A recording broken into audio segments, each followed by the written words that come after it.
All right, welcome back to Good Morning Vail. Dan Smith still sticking around. We appreciate you sticking around. Dan, you always have great information, really, and this is that time of the year, new people arriving to town, people getting excited about the ski season about to start. Oh, yeah. And but you're obviously thinking ahead, but you're also living in the moment. You had a couple missions over the past week, a couple adventures. You want to share those? One was we had one hunter and one stuck vehicle. The hunter was a gentleman up in Burns who put a round in an elk, didn't drop him, and either his wife then dropped him off up a road or he walked up a road and went in the woods trying to find his elk. Good stewardship of the land. That's what you're supposed to do hunting. That's normal procedure. But unfortunately, all he was wearing was a sweatshirt. And if you'll remember Saturday night, it got a little sloppy around here. Yeah. And in addition, he was diabetic. Well, that's diabetes and the cold is not a good combination. I mean, your insulin's going to tank. You're going to need to eat. If you don't have anything in your pocket to eat, you've got a problem. And wandering around the woods after an elk in a sweatshirt is probably not the best thing in the world. So, combination of some good stewardship and judgment and some bad judgment. He was anxious, probably. He's like, he wanted his elk. He didn't even think about it. He's like, I gotta go find that elk, which is what we all do. It's a small window of time, really. So about midnight, we got the call about 10-ish, 10 to 11, and then about midnight, 1 in the morning, as we were getting ready to roll, he walked out. Because it's not like we have people sitting around our gear cache waiting for the phone. And the later you get at night, the harder it is to find people who were willing to go. And we had a team set for the next day if he was down and we couldn't find him. But he walked out, and that's a good thing. That is a great thing. The next one, we also then did a training on Sunday, an area familiarization on ATVs. We put some people up Resolution Road, and it was a little muddy, but not too bad, and a little snowy. But new people to the team, we do a half dozen winter missions in there every year.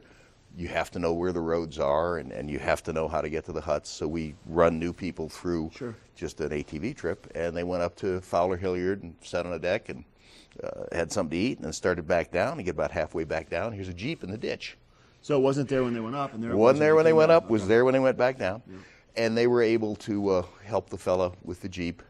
I suspect they used his winch and that they knew how to use real well, and he didn't, and winched him out, and that was a good thing. But he had no cell phone service, and he's sitting there. He would have been sitting there indefinitely until someone else drove up that road. And Resolution's popular, but not this time of year. Right. So he might or might not have been there all night, and it was still about 6 miles to the bottom, and that would have been a nice long walk for him. So. And we just happened to be there. And once again, like having a winch on the end of your Jeep, if you don't know how to use it, you can get yourself in a bigger pickle. Yes, you can. If you don't understand how a winch works, and really, so that's a good thing that he had the winch, and you had a team there to help extract the Jeep.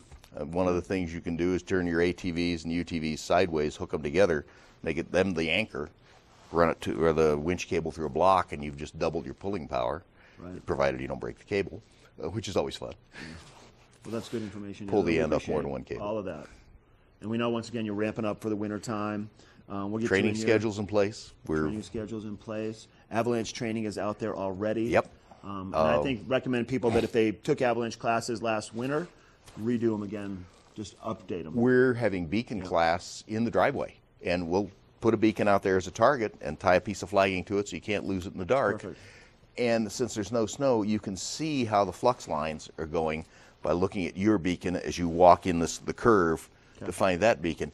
That's really kind of hard to do when the beacon's in the snow and you don't know where it is. There's always a tendency to, I'll walk straight that way, and the beacon's actually over here. So this is giving the kids a chance to see how things really, the magnetic lines really work. That's great. It is great. So we can always find something to train. Dan, thank you. Dan Smith, Vail Mountain Rescue. If you want to be a part of it, you can go to their website, vailmountainrescue.org. We're going to take a break, then Ashley has to look at that weather forecast for today and for the week. We'll be right back.